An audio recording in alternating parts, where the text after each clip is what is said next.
So, as you know, coronavirus uptick in cases throughout the country.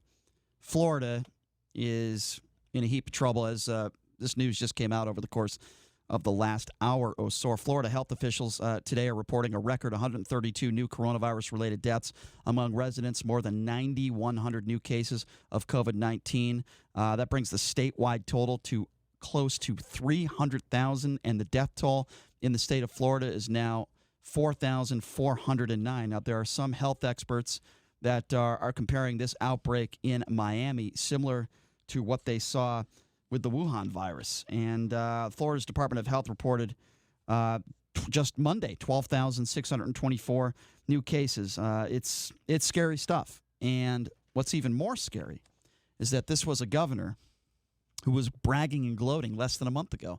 Less than a month ago, he was doing interviews and he was saying, I haven't gotten any credit.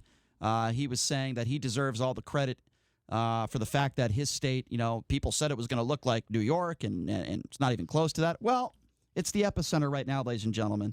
It is the epicenter, make no mistake about it. So the Governor DeMoron, as I like to call him, was heckled yesterday while giving one of his stupid COVID updates. Remember, this is a guy for months that has refused to release the hospitalization statistics. Geez, I wonder why he did that. So this is Governor Ron DeSantis yesterday being heckled by somebody who found their way into the media press conference. Have a listen to this. In, I think, early March, when this pandemic was really starting to pick up steam, at that point, I don't even know if Miami-Dade had a case, a positive test, maybe a couple, but it was obviously much different than what we're finding here.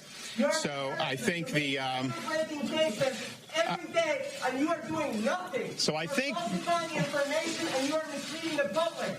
Over 4,000 people have died, and you are blaming the protesters. You guys have no plan, and you're doing nothing. Shame on you. So at that time, when we had when we were here, we had a whole bunch of concerns about what would end up happening in the next few weeks and months. We had concerns about testing. We weren't able to even get tests. We weren't even able to get tests. Eventually, a security guard escorted him out. I'm just wondering how he even got in there in the first place. I've done a lot of press conferences in my life. I've seen some of the weirdest press conferences ever. Usually, they're at boxing fights.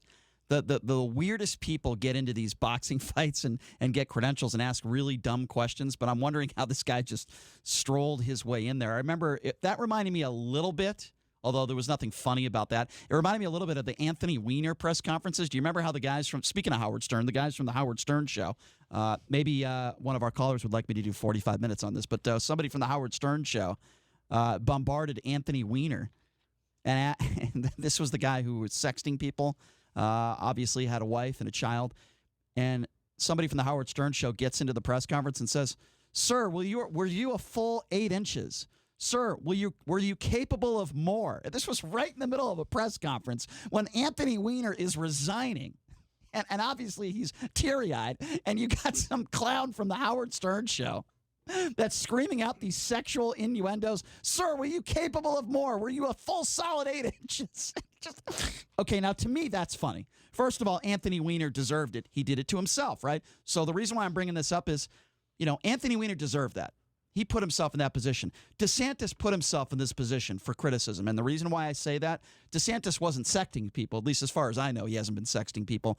But he's been gloating and he's been wanting to take credits for how great the state is doing. Well, now the state is the epicenter for coronavirus, and he did it to himself. He deserves the open criticism. Well, it's an epicenter for coronavirus at a time when deaths are as low as they've been in about 3 months. And Florida right now, there's 291,000 cases. No, not in Florida. There's 291,000 cases. There's 4,409 deaths. The mortality rate of Florida is 1.5%, Brian. Which is not good. And a new study the mortality rate of New York is still 8.5%. So Florida's actually doing 6 times better than New York. And that's with about 40% less cases than New York has. Okay, so correct me if I'm wrong, but this is, it's my opinion. And actually, 2 weeks ago, my opinion is that this isn't a time to gloat about Florida and how great they're doing. If you want to compare it to New York, that's fine. But this is a time where Floridians, for lack of a better term, are struggling. And again, a report that just came out that 132 new coronavirus-related deaths among residents and more than 9,100 new cases of COVID-19. Now, we can say, well, Florida's not as bad as New York. Okay, but it's not a time to brag. And I think that's a very low bar. It's not even close to as bad as New York. I think it's a Brian, very low bar. There were several days where New York had 600 to 900 deaths. Okay, I mean, but that doesn't... consecutive days, and that's because Governor Cuomo, which he's being looked into for this, he was forcing nursing homes to take patients from hospitals that were positive with COVID-19. Again, we've talked about New York before. What's happening in Florida is a different demographic is getting sick or is getting this virus, and you have to also factor in contact tracing, which is increasing the amount of cases, the amount of positive cases. It's skewing that number. I will try to in the direction of there being more positive cases. All right. Well, I will try to respond in layman's terms as easy as I can, regardless of what you just said about New York. And yes, New York has been a disaster. But regardless of what you said about New York, well, that was a comparison. Okay, hold on. Regardless of what you said about New York, I'm not going to compare Florida to the worst state right now. What I am going to do is say the obvious, and that is Florida has increased everything across the board: hospitalizations, deaths, cases. That is not positive news, no matter which way you slice it. Now, we can compare it to wherever you want. We can compare it to Afghanistan if you want to. The bottom line is DeSantis is worried. Just look on his face the last couple days. People are concerned in Florida, particularly Miami, and it is not a positive story. Now, with that being said, and hospitalizations are up 2.5% from the last week. Which is not good. There's 130 more total hospitalizations in Florida as of a couple days ago. And if you want to talk about responsibility in governors, this was the guy who refused to put a mask mandate in effect. This was a guy who opened up things too soon, including beaches. But let's move on. He did shut down bars much earlier than even California. And as you know, California has basically shut down the entire state, which to me is an effort to destroy small businesses all over the state that spent 3 months being closed, that got their PPP money, that tried to reopen. They reopened, and now they have to shut back down. That's where we disagree. There is going to be literally 1 million people in California that lose their jobs because of Gavin Newsom's statement or because of Gavin Newsom's new mandate yesterday. Again, we could talk about New York and we could talk about California. I know those are the states you want to talk about, and it leads me to believe that you want to talk about them right now at this very second because there are Democratic governors.